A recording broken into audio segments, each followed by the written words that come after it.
माना जा रहा है कि काली कमाई से बनी आलीशान इमारतों के साथ ही करोड़ों का सोना रखने वालों पर भी मोदी सरकार का सर्जिकल अटैक हो सकता है, जो कि बेनामी बिल्डिंग वालों के लिए तो खतरे की घंटी बज चुकी है। बुरे दिन उनके भी आने वाले हैं जिन्होंने नियम कानून को ताक पर रखकर अपनी काली कमाई को सफेद बनाने के लिए सोने चांदी की ताबड़तोड़ खरीदारी की है। आपको जानकर ये हैरानी होगी कि इधर नोटबंदी का ऐलान हुआ, उधर सिर्फ 5 दिन में बिक गया 25 टन सोना, और इस खरीद बिक्री का बड़ा हिस्सा हुआ बिना किसी बिल के, बिना किसी हिसाब किताब के। प्रधानमंत्री ने ऐसे लोगों के इलाज का भी इंतजाम कर लिया है।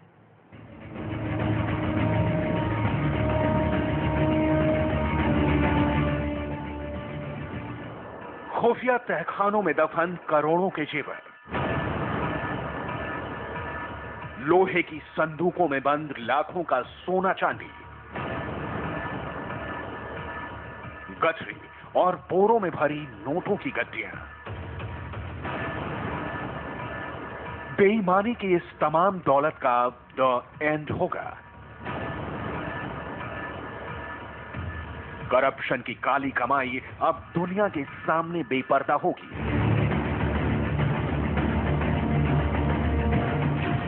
एक एक पाई का हिसाब होगा और काले धन के कुबेरों के गिरेबान तक पहुंचेंगे कानून के हाथ। कोई नहीं बचेगा, कोई भी नहीं बचेगा।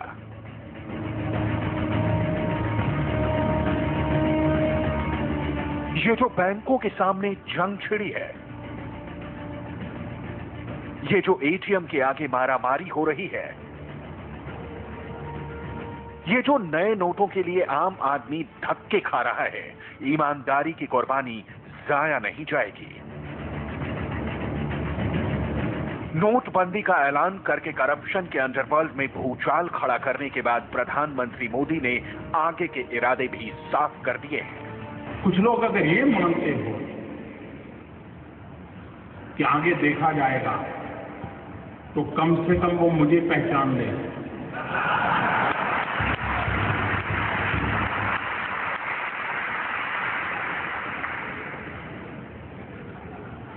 देश आजाद हुआ तब से अब तक का आपका कच्चा चिट्ठा मैं खोल दूंगा। सुना आपने, हेराफेरी करके करोड़ों की दौलत जमा करने वाले हर बेईमान का कच्चा चिट्ठा खुलेगा। हर एक से हिसाब मांगा जाएगा कि कमाई इतनी है तो प्रॉपर्टी इतनी कैसे हो गई।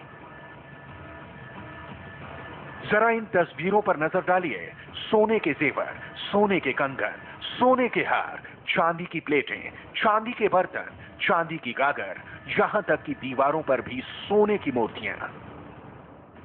इतना सोना चांदी कि देखकर किसी की भी आंखें चौंधिया जाएं। ज्यादा दिन नहीं गुजरे जब हैदराबाद से आई थी हैरान करने वाली तस्वीर। हैरान करने वाली इसलिए क्योंकि जिस शख्स की ये तमाम दौलत है, उसकी 1 महीने की तनख्वाह महज 40,000 रुपए है। लेकिन अब ऐसे भ्रष्टाचारियों के पापों का घड़ा भर चुका है। कभी अखबार में हम पढ़ते थे कि किसी मध्य प्रदेश में किसी सरकारी बाबू के घर में इनकम टैक्स वाले गए तो बिस्तर के नीचे से 3 करोड़ रुपया निकला। ये किसका पैसा है भाई? ये गरीबों का है कि नहीं है? माना जा रहा है कि बेनामी प्रॉपर्टी के अलावा किलो के भाव में सोना खरीदने वालों को भी दबोचा जाएगा। ऐसा इसलिए क्योंकि नोटबंदी के बाद सिर्फ 5 दिन में तकरीबन 25 टन सोना बिक चुका है। इस खरीद बिक्री पर सरकार की नजर है क्योंकि इसमें 80% काली कमाई लगी है। नियम के मुताबिक 2 लाख से ज्यादा की खरीद पर पैन जरूरी है। लिहाजा देश भर के ज्वेलर्स से सीसीटीवी फुटेज मांगा गया है। सबकी जांच होगी। जांच में गड़बड़ी निकली तो टैक्स और उस पर 100 से 300% जुर्माना लगेगा। घर में शादी हो, ब्याह हो, काम हो, ज्वेलरी खरीदते हैं। बीवी का जन्मदिन हो, ज्वेलरी खरीदते हैं। कभी सोना खरीदते हैं। और ज्वेलर भी कोई बात नहीं ले जाएगा, थैला भर करके ले ही नहीं जाएगा। न बिल देना, न लेना, न तो हिसाब रखना।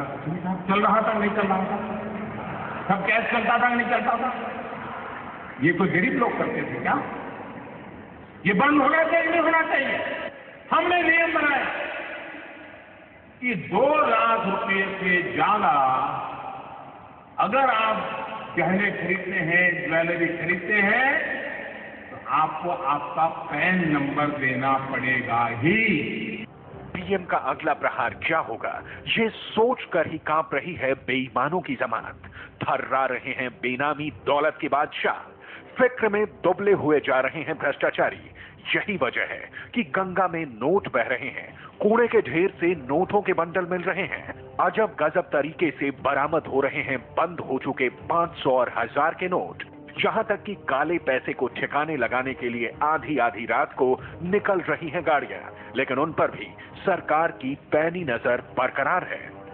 रात को गाड़ियां निकलती हैं, देखती हैं कहीं सीसीटीवी कैमरा तो नहीं है।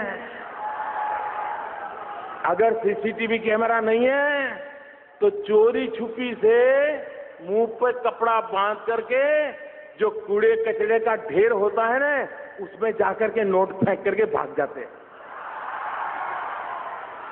क्योंकि मैंने कहा है, ये जो नोट फेंकने आ रहे हैं, सीसीटीवी कैमरा में वो भी अगर हाथ लग गए तो हिसाब तो देना ही पड़ेगा। मोदी सरकार के इरादे साफ हैं। नोटबंदी के साथ जिस मुहिम की शुरुआत की गई है, उसे अंजाम तक पहुंचाया जाएगा।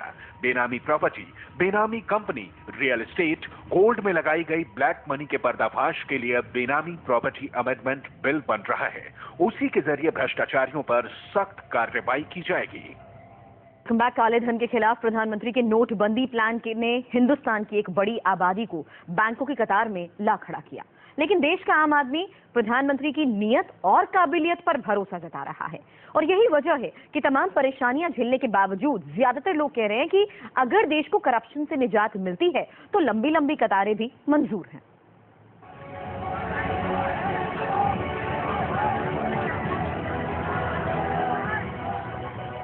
हाथ ऊपर करके, ताली बजा करके देश को बताइए, ये भ्रष्टाचार खत्म होना चाहिए। तमाम मुश्किलों के बीच समर्थन में उठते हाँ। प्रधानमंत्री की एक अपील पर कुछ ऐसा था गाजीपुर की जनता का जवाब।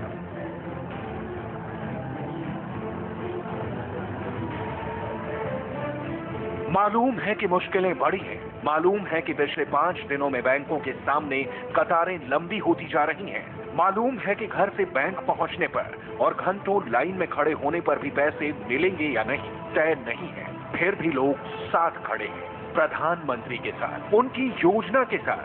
भरोसा है कि 50 दिन बाद कुछ बेहतर होगा।